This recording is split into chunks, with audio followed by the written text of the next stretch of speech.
Ashley. And I'm Maddie. And this is PeacePod. We haven't been active lately because Maddie's been on her pregnant shit. Always exhausting. And I've just been busy just getting the kids ready for school. And It's just been busy. Life's been busy. yeah. Got a lot to talk about. Yeah, for real. Because- Lots of tea to sip. Yes, always. But our main focus today is to talk about drug addiction. We're going to talk about the 5 most controversial questions And like About our drugs. opinion on what the questions are. yeah. All right, Maddie.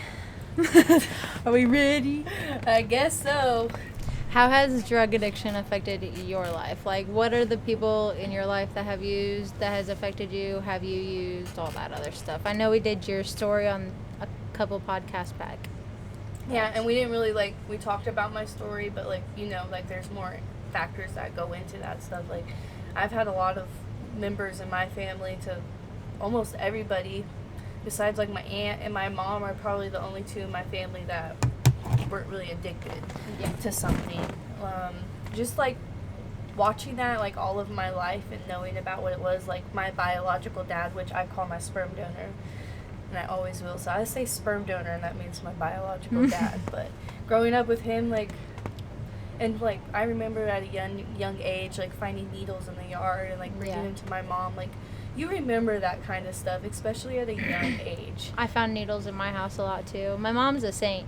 She's never touched drugs or none of that. She's like oblivious to it and the factors and the harm to it and like the difference in different kinds of drugs. So I feel like that's almost a part of the reason why I wanted to start this podcast. Yeah, because there's a lot to talk about and a lot of things that people should be aware of. Yeah. And there's a lot of factors that it leads up to even like future addiction, which we'll talk about eventually. But like what I was saying, like even my brothers, like we eventually grew up with my stepdad, and they weren't addicted to anything, super addicted to stuff. Like sometimes like they had a spray paint. My stepdad had a spray paint thing going on, and eventually like he stopped. It wasn't a long thing, but I've seen like my uncle, my brothers started doing meth and whatever they could put their hands on, Xanax, pills, and it was making them somebody they weren't. Have you done those things? Yeah, I haven't done anything like meth or stuff like that. Yeah. Like I've tried ecstasy one time. Like I've tried weed and You've tried things, but like addiction wise, like me, I know I have an addictive personality, and it's shown in a lot of things that I like eat. I'll hyperfixate on things that I like Olive Garden. I love the red sticks and salad, and I'll straight up just order that all the time. I don't care. Yeah, me too. But my addiction is more like the things that I try once and I hyperfixate on them. So like alcohol wasn't a problem for me when I first started drinking it when I was like probably 13, 14. And then whenever I was 18 and I moved out on my own, I went crazy. I went ham with some alcohol. So I knew I had a problem then. And then I moved to Missouri. Got clean and sober. Yep. And then I fell back in the same pattern a couple years ago and got clean and sober. And I've almost been 2 years sober. And like you kind of make, like I get that because like, me at 18, fresh, like oblivious to the world. And like I knew about addiction, but it took me a while to actually realize what it was. Like once I started, like I had to grow up at a young age, but then I still saw like you were more sheltered. Yes. And I was more like out in the open. And you could see it. Yeah. But like once you're like, my brothers were doing that, and like I saw them coming down, like trying to clean themselves. It was like horrifying, like watching my brother have to I go used to through think that. the people my dad was bringing over were dying in the living room, but they were just high. Yeah, exactly. Like, that's scary. Yep. And it's a whole, like, they're not the same, It's not like I'm looking at my brother, but that's not my brother, Like, these drugs are taking over people's lives, and they don't want to be aware of it, and they don't want to recognize it.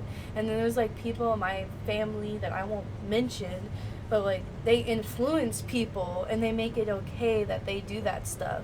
But they don't really realize that people, like, especially like seeing my family and how much addiction there is in my family, and like a lot of them make excuses for those people, and which I get. But addicts do make excuses. Like, I'm very diplomatic when it comes to addiction because I'm very like, I understand where they're coming from, but at the same time, you can't be a shitty person. You know what I'm saying? Like, you can't have, like, these excuses. Yeah. To be, like, because I've been through shit, but I'm not going to use that as an excuse to go and freaking... at some point, you got to grow out of that shit and move forward. Like, at some point, you do recognize what you're doing is wrong.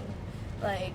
I think that a majority of addicts, anytime they do a drug and they're aware they're addicted to it, I don't think that they want to be doing that drug. I honest to God don't think they want to, because I've heard a lot of addicts talk about doing the drugs and they'd be like, I want my kids back, and then sit there and fucking light a meth pipe, you know what I'm saying? Like, you're not going to get your kids back doing that. Or they get their kids back, and what do? The instant they get their kids back is they light a meth pipe, you know? But postpartum depression is a bitch, but we can talk about that more. And we will, talking about, like, Maddie's pregnant and whatnot, so. Yeah, that's the life, you know? We've been talking a lot about her pregnancy. Oh, yeah. I mean, it's big, easy, but it's not at the same time. And, like, I've seen, like, postpartum does put people in, like, I've seen personal friends go through postpartum. Yeah. And I met you whenever I was going through postpartum. Yeah. And see, like, what I was addicted to when I was 18 was Coke. Yeah. And, like, I was doing it way too much. I was spending all of my time, all of my money. I didn't have a car. I didn't really have anywhere to live. I was just taking my pain out somewhere else, you know? Yeah. And like I said, I didn't really recognize what addiction was until after I dealt with that. Right. And then finally, like, and it's not easy for a lot of people. Like, I sat there and I was like, what am I doing? Yeah. Like, really? Like, that's how it was for me with alcohol, too. I sat in the bathroom and I was like, why am I putting myself through this? Like, I don't have to be sick. I don't have to be every morning feeling like shit. Yeah. And then not only that, I would mentally feel like shit if I didn't get my hands on some alcohol. Like, because I wasn't drinking every day. I was drinking, like, I would wait until Thursday, and I drink Thursday through Sunday, and then I wouldn't drink for 3 days. And then those 3 days that I wasn't drinking, I was just like, bah! I was just like, temperamental. And that's what I was doing eventually, too, you know, where I was just every weekend, and I was like, I don't drink all the time, so it's okay to do it every weekend. It's not okay to do it every weekend. It's poison. Yeah, and it takes a lot of your life away, and there are a lot of things you regret eventually after doing that kind of stuff. And now, mushrooms, that's an eye-opening experience. I don't condone it, but it did make me realize a lot of things that I was doing wrong. I'm not gonna lie. Like, and, like, some things I don't think are drugs. And, like, honestly, like, I will be honest about that. Like, stuff that God has put on this planet, like, as a seed. Like, in the Bible, it says, like, every plant-bearing seed is for use. And so, like, I take that as weed and mushrooms. Like, He put stuff like that on the earth for a reason. And people will be opinionated about that, but that's just what I believe. And I accept for, like, what other people believe about that, you know?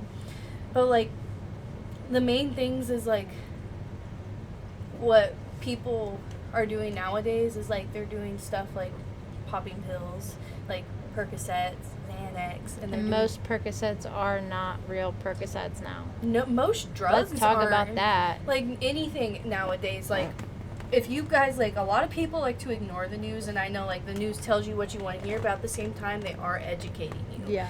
And they are talking about, like, how people are dying from this shit. Like, an officer touched it, a substance in somebody's car, and he died from fentanyl.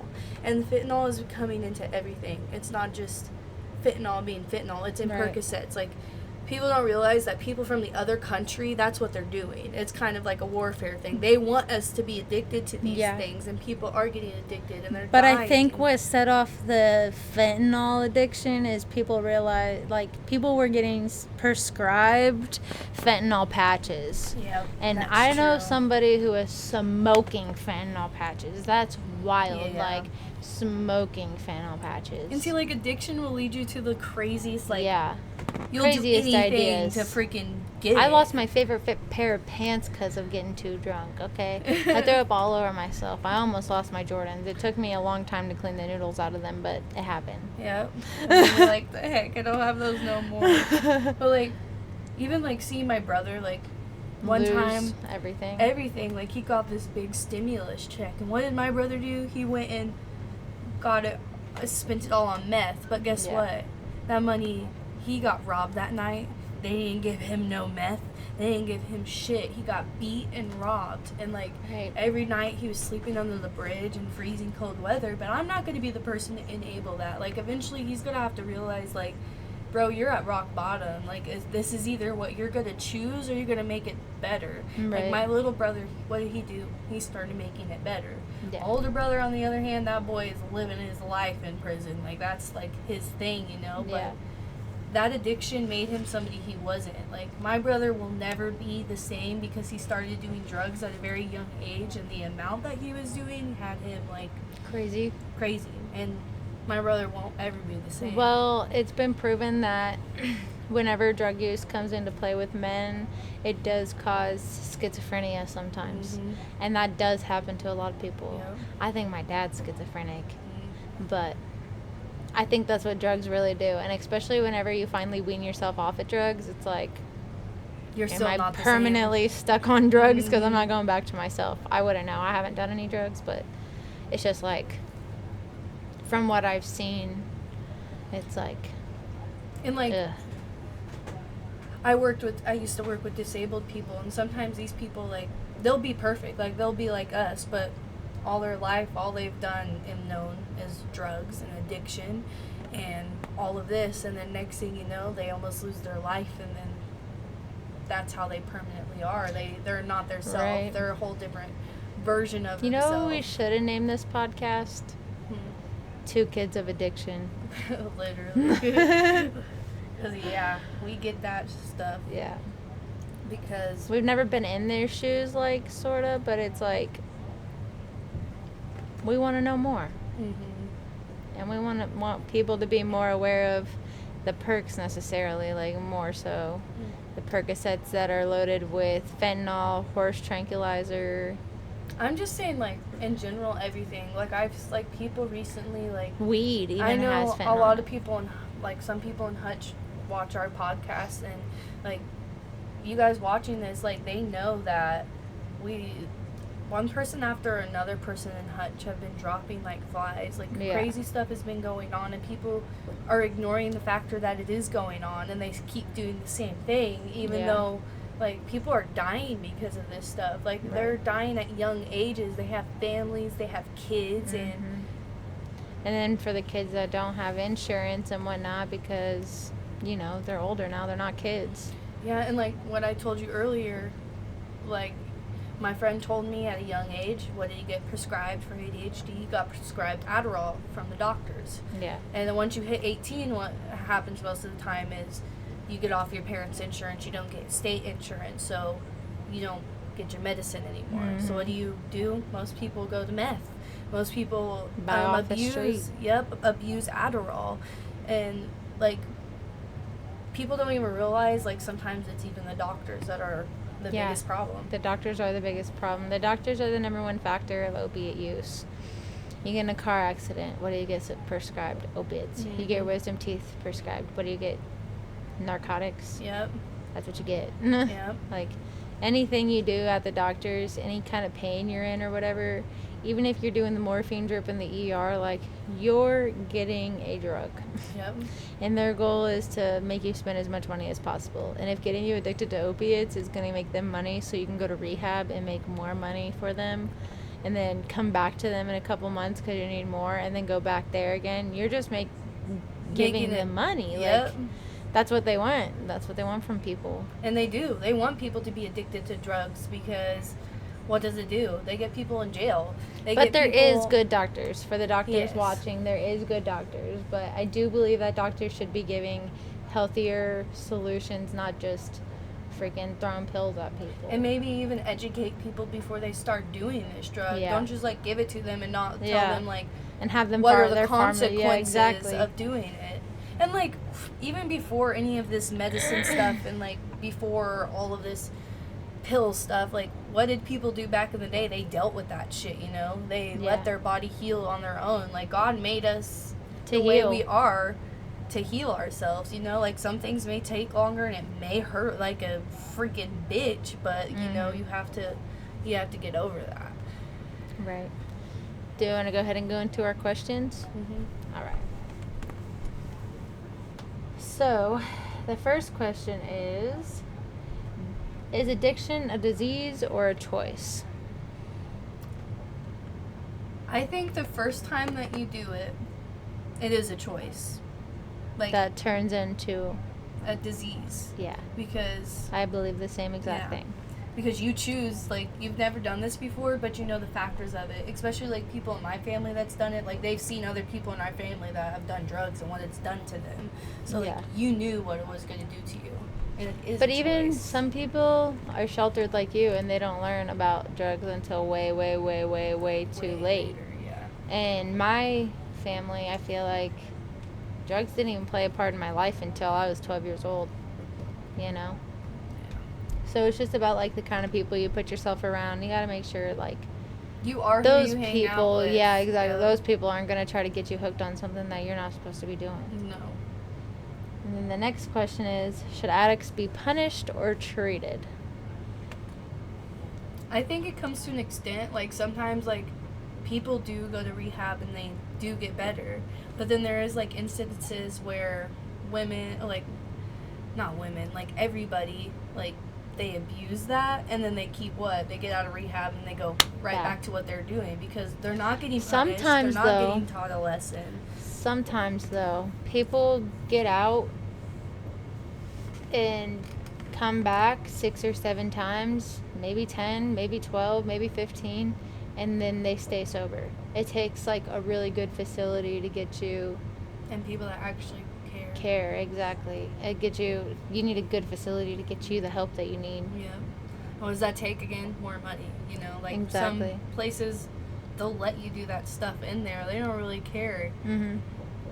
Because I've heard stories about people I've known that been in rehab. Yeah, like, I like the show Intervention because it shows the person on drugs, and then it shows them saying yes to going to rehab, and it tells you if they stay or not. And then if they stay, it shows you, like, what they look like sober and how they feel sober. And a lot of them say they feel good and whatnot. I didn't feel good until, like, a year later. Like, I was down, I was sad, I was depressed. Even though I had my family back, I was doing everything I could, and I was sober, and I was working, I was doing everything I needed to do. So it just takes time for your body to go back to how it was. Yeah, it really does.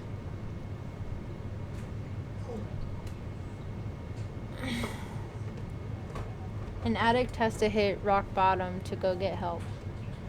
I don't think that's true because, like, I've seen my own family. Like, I've seen, like, again, my brother hit rock bottom. Like, he's on the street in the freezing cold, no Yeah. food, no warmth, just But freezing. he's still getting meth. And that's what he does. He spends Yeah. his money on that. Like, I think the only thing that, like, I've tried changing people. Like, I've tried changing people and I was angry about it.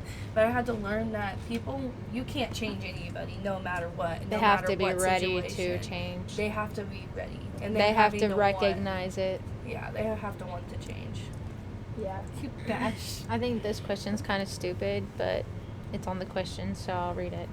Are sober living homes a good thing or a bad thing? You have any It's answer? a mixture, yeah. I think you should. I think sober living homes are beneficial if all the people in there are actually trying to get sober. Yeah.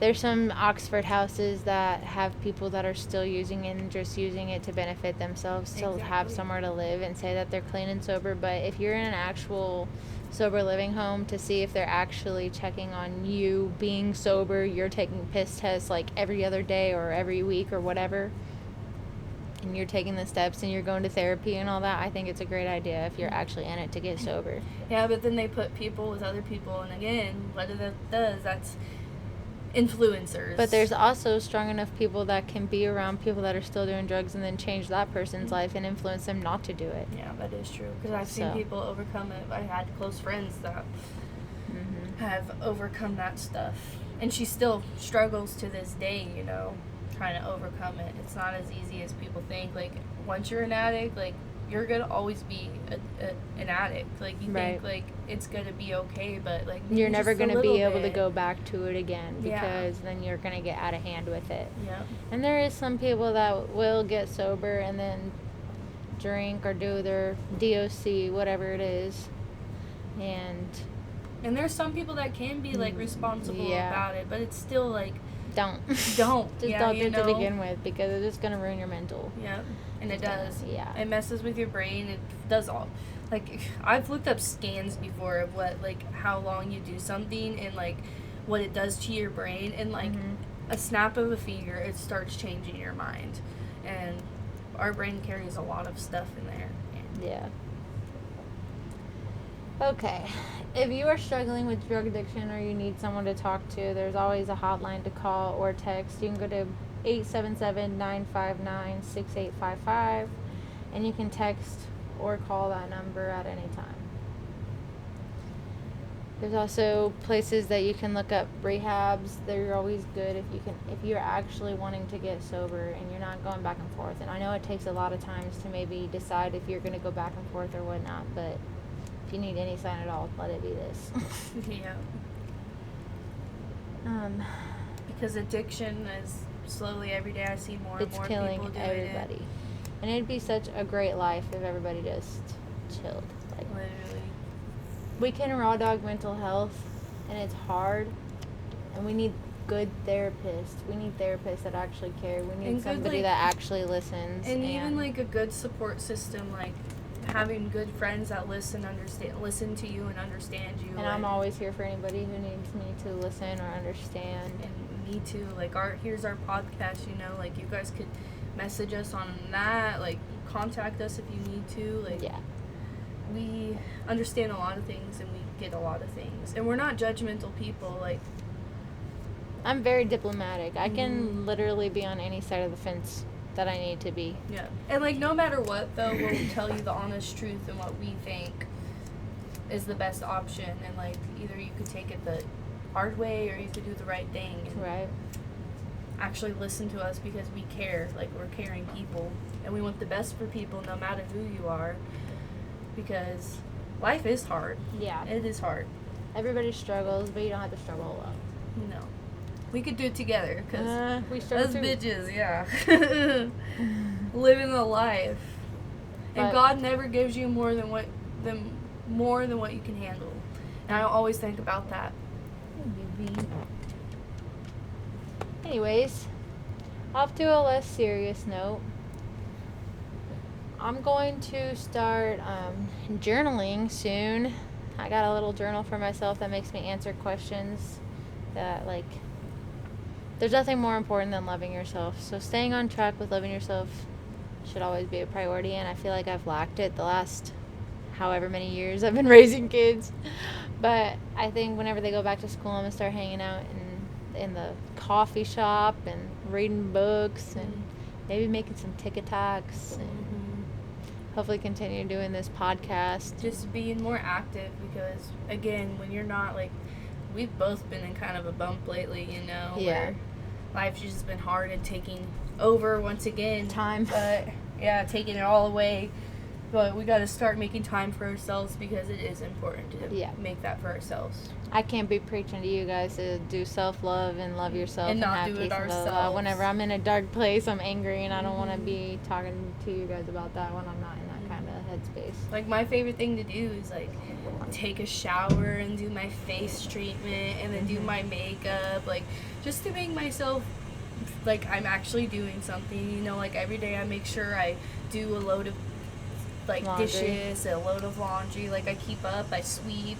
Like, you gotta do things like that because we get in lack of bad habits that we continue to do. Exactly. And also, I've just been, like, worn out because I've been taking the kids to do so much stuff since summer's ending soon. So I've been trying to make that worth my time. So, yeah, we're going to try to post on here more frequently now that school's about to start back up and Maddie is about to find out the gender of her baby and she's not doing all that crazy stuff now. Oh, yeah, for real. And I've waited forever, thanks to my family. I found out the 11th, and I had to wait 4 weeks to know what is inside me. It's a boy. It better be a boy. If I get a girl, all my family's going to be like, you better be happy, and I'm going to cry. And you guys could all watch the video. Because, yeah, that's what I will do. I can't do it. All right. Well, we'll try to post another episode next week. Thank you guys for watching. I'm Ashley again. And I'm Maddie. Thank you for watching. Have a good night.